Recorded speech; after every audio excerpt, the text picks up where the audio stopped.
रायगढ़ में जग्गी और सोमू नाम के दो मित्र रहते थे। जग्गी और सोमू का बचपन साथ बीता था और अब दोनों जमींदार के खेतों में साथ साथ खेती करते थे। वो मित्र अपने अपने खेतों पर काम कर रहे थे। तभी उनका एक और मित्र गबरू भोजन लेकर आया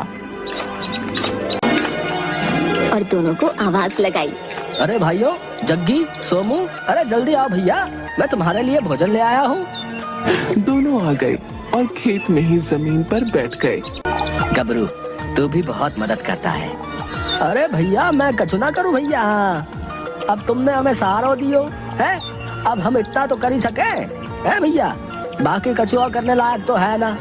ये तो सच ही है, कभी कभी तो हम सोचे रहे कि हमें भी स्कूल जाना चाहिए।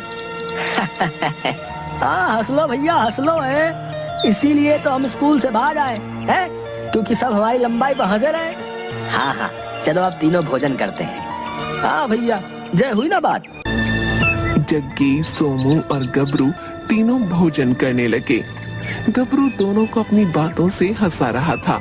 सोमू यार, मुझे तबीयत ठीक नहीं लग रही है। अरे कोई बात नहीं भैया, तू आराम कर ले। अरे नहीं यार, आराम कैसे कर सकता हूँ। अरे यार, आराम करके तुम हमसे कुछ कहा करो। हाँ गबरू, क्योंकि तू बहुत काम करता है ना, दिन भर इधर से उधर चप्पलें तोड़ते हुए घूमते रहता है और लड़कियों को ताड़ता है। भैया, तुम भी कुछ भी कह देते हो है। अरे मैं इतना छोटा हूँ, छोरी देख ही ना पाऊँ भैया। चल अब जा सोमू भाई, मैं कर लूंगा यार। अरे भाई, जब तेरी तबीयत ठीक नहीं है तो मरना है क्या? लेकिन आज नराई करना बहुत जरूरी है, क्योंकि फिर पानी भी लगाना है। अरे कोई नहीं, मैं तेरे खेत का भी काम कर लूंगा और गबरू मेरी मदद कर देगा। बहुत बहुत धन्यवाद, मित्र हो तो तेरे जैसे भाई। जग्गी ने तबीयत खराब होने का झूठा बहाना बनाया और फिर खेत में पेड़ के नीचे जाकर सो गया। सोमू और गबरू दोनों काम पर लग गए। बहुत तेज गर्मी थी, फिर भी दोनों अपने मित्र के लिए काम कर रहे थे। अरे तुम दोनों ने आज बहुत काम किया है। अब तुम्हारी तबीयत कैसी है भैया? मैं बिल्कुल ठीक हूँ। मैं इसलिए तुम्हारे पास आया हूँ कि अब तुम दोनों जाओ और आराम कर लो। अरे नहीं नहीं, मेरे हिस्से के खेत में थोड़ा सा काम बचा है, मैं ये जरूर करूँगा। तुम दोनों ने मेरे हिस्से का काम किया, इसलिए मैं अब तेरा काम कर रहा हूँ। तुम दोनों जाओ और आराम कर लो। जग्गी ने सोमू और गबरू को जबरदस्ती भेज दिया। दोनों पेड़ के नीचे जाकर सो गए। जग्गी अकेले बहुत खुश हो रहा था। अब आएगा ना मजा, जब जमींदार आएगा और ये दोनों सोते हुए मिलेंगे। वाह, मेरी तारीफ होगी। जग्गी खेत में सिर्फ दिखाने के लिए काम करने लगा और तभी थोड़ी देर में वहाँ जमींदार आ गया। वो दोनों कहाँ हैं? वो अभी आ रहे हैं। कहाँ गए हैं? क्या हुआ? तुम मुझसे क्या छुपा रहा बे? वो दोनों पेड़ के नीचे सोए हुए हैं। वो सुबह से सोए हुए हैं। मैंने अपने हिस्से का काम कर लिया है और अब मैं सोमू का काम खत्म कर रहा हूँ। अच्छा, मैं अभी सोमू को सबक सिखाता हूँ। तुम अच्छे हो, अपना काम ऐसे ही किया करो, ठीक है? जग्गी बहुत खुश हुआ क्योंकि जग्गी ने अपनी गलती को सोमू के ऊपर डाल दिया था। सोमू सीधा साधा लड़का था। जमींदार ने सोमू और गबरू को जगाया। जमींदार साहब, आप? क्यों बे, तुम काम चोरी कर रहे हो और मैं तुम्हें आकर पकड़ नहीं सकता क्या है? जमींदार साहब, सोते हुए चोरी कैसे कर सकते हैं बताइए? आप भी कुछ भी बोलते हो। माना कि हम कभी स्कूल नहीं गए, लेकिन हम सब समझते हैं भैया। तुम्हें आज एक पैसा नहीं मिलेगा और अगर आगे से ऐसा कोई काम किया तो मैं तुम्हें काम से निकाल दूंगा। तुम्हारे मित्र जग्गी को आज दोहरी दिहाड़ी मिलेगी क्योंकि उसने सारा काम किया है। जमींदार चला गया। ये क्या हुआ? मैं कुछ समझा नहीं। यही कि जग्गी भैया तुमको फंसा दिए हैं। हाँ, ये जग्गी बचपन से ही ऐसा है, मुझे फंसा देता है। मैं हर बार सोचता हूँ कि अब इसके चंगुल में नहीं आऊंगा, लेकिन मैं फिर दोबारा इसकी बातों में आ ही जाता हूँ। हाँ, लेकिन आगे से नहीं आइएगा। अब देखो जग्गी भैया इधर ही आ रहे हैं। हाँ ठीक है, अब घर चलते हैं। क्या हुआ, मुझसे बात नहीं करोगे? वैसे मैं बता दूं कि मैंने कुछ नहीं किया है। तीनों घर वापस चले गए। एक सुबह जग्गी, सोमू और गबरू तीनों जा रहे थे। तभी रायगढ़ के राजा विक्रम सिंह के 2 सिपाही आए और बोले, यहाँ सोमू कौन है? अरे हम तो गबरू हैं। सोमू भैया ई दोनों में से कौन सा है बूझो? हम सिपाही हैं और तुम हमसे मजाक कर रहे हो।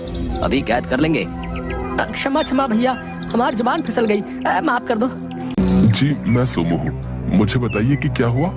तुम्हारे पास कोई हीरा है? नहीं नहीं, मैं गरीब हूँ, मैं मेहनत मजदूरी करता हूँ। हमें तुम्हारी तलाशी लेनी होगी। अरे अरे, सोमू मेरा मित्र है, बहुत ईमानदार है, इसकी जेब में कुछ नहीं मिल सकता। इतना कहकर जग्गी ने सोमू को गले लगा लिया।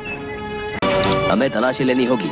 हाँ हाँ कोई नहीं, आप सोमू के साथ साथ मेरी तलाशी भी ले सकते हैं। सोमू चोर नहीं है। सिपाहियों ने सोमू की तलाशी ली और सोमू की जेब में हीरा मिल गया। आखिर हमारा संदेह सही था, तू ही चोर है। राज दरबार चल, ये राज खजाने का बहुत कीमती हीरा है और इसके साथ बहुत सारे हीरे जवाहरात हैं जो तुम्हारे पास ही होंगे। मैं चोर नहीं हूँ, मैंने ये हीरा नहीं चुराया। अच्छा, पकड़े जाने के बाद हर चोर यही कहता है। मैं सच कह रहा हूँ, मैंने कुछ नहीं किया है। मुझे तो तुम्हें अपना मित्र कहते हुए शर्म आ रही है। तुम ऐसा करोगे मैंने सोचा भी नहीं था। मुझे अब तुमसे कोई मतलब नहीं है, तुम चोर हो। सिपाहियों ने सोमू की बात नहीं सुनी और उसे पकड़ कर ले गए।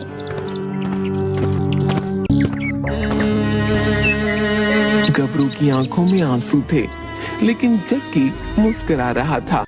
आज सोमू भैया को सिपाहियों ने। तुमने एक कहावत सुनी होगी, जैसी करनी वैसी भरनी। सोमू भैया ऐसे बिल्कुल भी नहीं कर सकते। और हाँ, हम एक और कहावत सुने रहे, इसकी टोपी उसके सर। जग्गी मुस्कुराते हुए चला गया। गबरू भी अपनी नम आंखें लेकर वहाँ से चला गया। सोमू को राज दरबार में पेश किया गया। राजा विक्रम ने सोमू से कहा, तुम दिखने में पढ़े लिखे और दयालु लगते हो। तुमने चोरी क्यों की? राज्य का बेशकीमती हीरा तुम्हारे पास पाया गया है। अब स्वयं बता दो कि तुमने बाकी खजाना कहाँ छुपाया है। मैं सच कहता हूँ कि ये हीरा मैंने नहीं चुराया, मेरे पास कुछ भी नहीं है। इसे कैद खाने में डाल दो, ये इसी लायक है। सिपाही सोमू को पकड़कर ले जाने लगे, लेकिन तभी पीछे से जमींदार, गबरू और जग्गी आ गए। आपके कार्य को बीच में रोकने के लिए मैं क्षमा चाहता हूँ, लेकिन असली चोर को मैं पकड़ लाया हूँ। ये क्या कह रहे हो तुम? कौन है असली चोर? जग्गी? क्या ये कैसे हो सकता है? जग्गी हमारा खबरी है, इसने ही तो हमें सोमू के चोर होने की खबर हमें दी। पहले मैं भी यही समझता था, लेकिन अब समझ में आया कि जग्गी सबको अपनी टोपी पहना देता है। मुझे जग्गी पर पहले से ही शक था, बस कुछ दिनों से इस पर नजर रख रहा था। मैं कुछ समझा नहीं।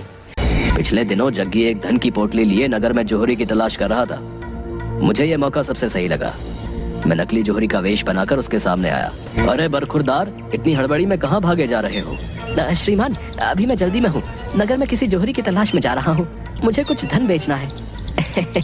अरे नेकी और पूछ पूछ, ये क्या भला? प्यासे के पास कुआं खोद चल कर आया है। मैं भी एक जोहरी हूँ, अगर तुमको कोई आपत्ति ना हो तो मैं खरीद सकता हूँ तुम्हारा धन। जग्गी ने बहुत सारे हीरे जवाहरात जमींदार को दिखाए। अरे बाप रे, इतना सारा धन तुम्हारे पास ये सब कैसे आया? तुम आम खाओ, गुठली मत गिनो, लेना है तो लो वरना मैं चला। तभी गबरू भी वहाँ आ गया और जमींदार अपने असली रूप में जग्गी के सामने आ गया। अरे जमींदार साहब, आप? क्यों, भांडा फोड़ हो गया ना? मुझे तुमसे ये उम्मीद नहीं थी, लेकिन अब तुम्हें इसकी सजा तो राजा साहब ही देंगे। जमींदार जग्गी को पकड़कर महल की तरफ चल दिया। अच्छा, मुझे अब समझ आया। सैनिकों, सोमू को छोड़ दो और इस दुष्ट को कैद खाने में डाल दो। क्षमा महाराज, क्षमा, मुझे माफ कर दीजिए, मुझसे भूल हो गई। उसी की सजा है ये, ले जाओ इसे यहाँ से। राजा ने सोमू को बहुत सारा धन दिया और उसे राज दरबार में काम भी दिया। सोमू और गबरू ने जमींदार को बहुत धन्यवाद दिया और फिर अपने घर चले गए और खुशी खुशी रहने लगे।